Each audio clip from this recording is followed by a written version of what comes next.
Friends, నా పేరు Venkatesh. Welcome to radio channel chill bro braids 2.0. First వీడియోకి లైక్ కొట్టండి, అలాగే ఐ బటన్ మీద ప్రెస్ చేయండి. సబ్స్క్రైబ్ చేయకపోతే సబ్స్క్రైబ్ చేయండి. ఈరోజు సాటర్డే అప్డేట్స్లో ఫస్ట్ వచ్చేసి సాటర్డే ఎలిమినేట్ అయింది వచ్చేసి 2 అవర్స్ బ్యాకే మన ఛానల్లో అప్లోడ్ చేశా. ఎవరు ఎలిమినేట్ అయ్యారని మన ఛానల్లో ఉంటుంది, వెళ్ళి చూడండి.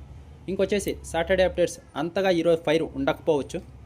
ఇంకా ఫస్ట్ సంచాలక కళ్యాణ్ చేశాడు కదా, ఆ వీడియో అయితే ప్లే చేశారు. ఆ బాక్సెస్ దాని గురించి ప్లే చేసి డిస్కషన్ చేశారు. ఎపిసోడ్లో ఈ మిస్టరీ గురించి నేను తెలుసుకోవాలనుకుంటున్నా. ఈరోజు ఈగర్లీ వెయిట్ చేస్తున్నా. ఎందుకంటే హౌస్మేట్స్ అందరూ సుమన్ శెట్టర్నే ఫస్ట్ వేశారంటున్నారు. కానీ మనకు చూపించింది లైవ్ అండ్ ఎపిసోడ్లో సంజనా గారు అయితే ఫస్ట్ వేశారు బాక్స్. ఇంకా వీడియో ప్లే చేశారంట, చూద్దాం దీనికి ఎలా క్లారిటీ ఇస్తారు. ఇంకా తనుజ అలాగే డీమన్ మ్యాన్ హ్యాండ్లింగ్ ఈ వీడియో అయితే ప్లే చేసి డిస్కషన్ చేశారు. ఇదైతే నేను రివ్యూలోనే చెప్పా. ఖచ్చితంగా నాకు సార్ ఈ విషయం గురించి అడగాలని ఇప్పుడైతే నాకు సార్ అడిగారు. ఎందుకంటే అది డీమన్కి చాలా ఎఫెక్ట్ పడుతుంది. తనుజ ఫ్యాన్స్ వచ్చే చెప్తున్నారు, వాళ్ళు అప్పుడు కొట్టుకున్నారు, ఆ తర్వాత కలిసిపోయారు కదా, ఎందుకంత ఇష్యూ అంటే ఇది డీమన్కి ఎఫెక్ట్ పడుతుంది. నాకు మ్యాన్ హ్యాండ్లింగ్ అని తనుజ అన్నప్పుడు కూడా నాకు ఏది అంతగా తప్పుగా అనిపించలేదు. కానీ ఆ తర్వాత ఒక మాట అనింది, నేను ఊరుకొని ఉంటే నువ్వు ఇంకా ఏం చేసేవాడు అని డీమన్ అడిగింది. అది చాలా తప్పు ఆ మాట.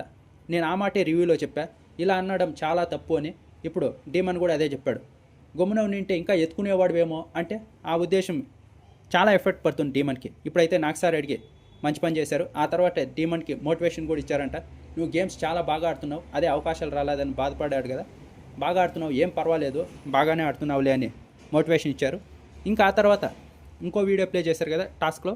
ఇక్కడ వచ్చేసి తనుజ దొబ్బిందా లేదని ఈ వీడియోతో ఇక్కడ సంచాలకుగా ఉన్న రీతుకు కూడా కోటింగ్ ఇచ్చారంట. ఇదైతే కొంచెం క్లారిటీ లేదు, కానీ ఆ తర్వాత ఏదైతే రీతు గేమ్ ఆడకుండా ఉన్నదో దాని మీద అయితే కోటింగ్ పడిందంట. కానీ ఈ విషయంలో మటుకు రీతుకు కోటింగ్ ఇవ్వాల్సిన అవసరం లేదు. కోటింగ్ అంటే పెద్దగా కాదు, సింపుల్గా ఇచ్చారు. ఈ వారం అంతా ఏం గేమ్ ఆడలేదు కదా అని. అది తన గేమ్.